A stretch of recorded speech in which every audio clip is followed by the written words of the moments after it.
Have you ever heard of a kingdom that ruled not with swords, but with fear, mystery, and the voice of the gods? A hidden power in West Africa that controlled millions through a mysterious oracle whispered about across lands. This is not a fantasy. This is the true story of the Aro Confederacy, the invisible empire that dominated southeastern Nigeria for centuries, with one terrifying force, Ibini Ukpabi, the long Juju oracle. In the 17th century, amidst the lush rainforests and thriving communities of Igbo, a silent shift was happening. While most African powers focused on war and conquest, the Aro people began something different. They were merchants, diplomats, priests, and above all, master strategists. But their secret weapon wasn't armies. It was the oracle. The city of Arochukwu, hidden deep in the southeast, became the spiritual heart of a rising confederacy, and the Ibini Ukpabi oracle became its soul. Imagine this. You're accused of a crime. You're marched through dense forest, bound in fear toward a cave where the gods supposedly speak. Inside a dark tunnel, whispers, chanting, then silence. Only the priests of the Aro can guide you in, and only the oracle decides if you live or vanish. The Ibini Ukpabi, also called the Long Juju, was feared across the region. It became the supreme judge.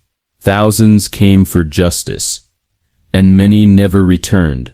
But here's the secret. It wasn't just spiritual. It was political. It was control. The Aro didn't rule with kings or armies. They ruled with networks, using trade, kinship ties, religion, and alliances. The Aro established a vast confederacy, a web of Aro settlements, over 300 towns, stretched across Igbo land and beyond, from present-day Abia to Cross-River Delta, Akwa Ibom, and even Cameroon. Each Aro outpost had one mission: to expand influence and keep the power of the oracle alive. And with that came control of commerce, especially the slave trade. Yes, the Aro were brilliant, but their power came at a cost. Thousands of Igbo men, women, and children were condemned by the oracle, not always justly. Some were sold to slave traders, after being declared guilty by Ibini Ukpabi. For many, a visit to Arochukwu was a one-way trip to the coast, and from there to the Americas. The Aro priests, merchants, and middlemen became powerful brokers in the transatlantic slave trade. Their influence was so vast that even European powers feared offending them. It wasn't just politics. It wasn't just money. The Aro Confederacy mastered the psychology of fear. The oracle was said to be all-seeing.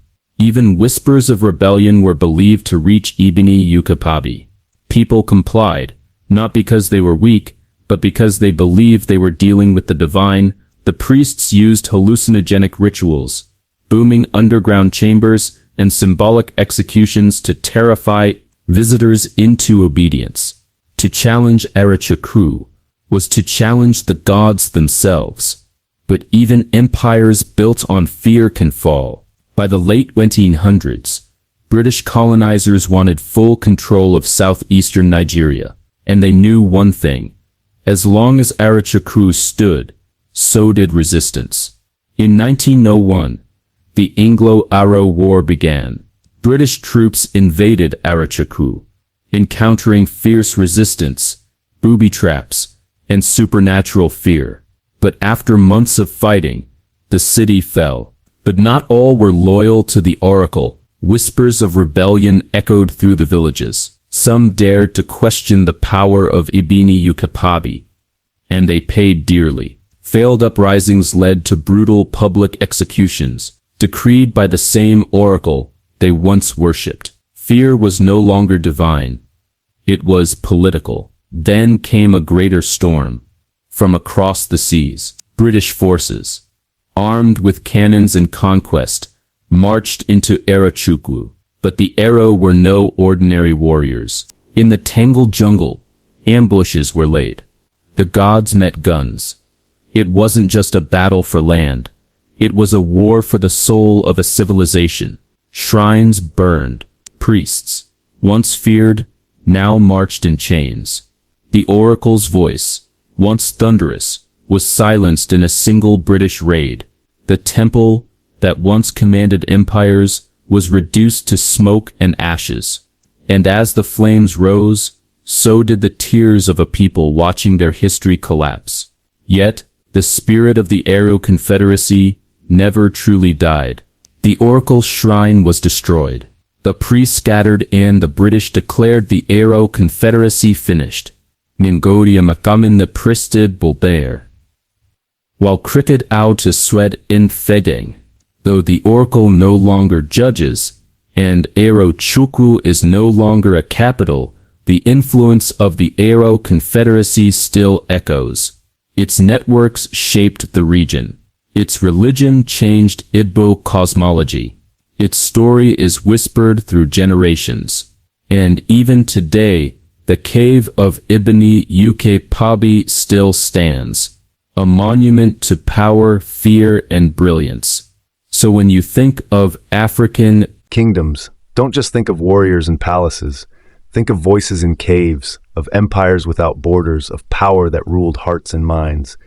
The Aro Confederacy wasn't just a kingdom, it was a belief, and for centuries, it worked.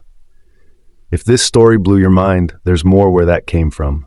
Subscribe to Echoes of Africa and uncover the mysteries, power, and untold greatness of African history that textbooks ignored. Hit that bell, like the video, and share this with someone who still thinks Africa had no history. Let's rewrite the narrative, one story at a time.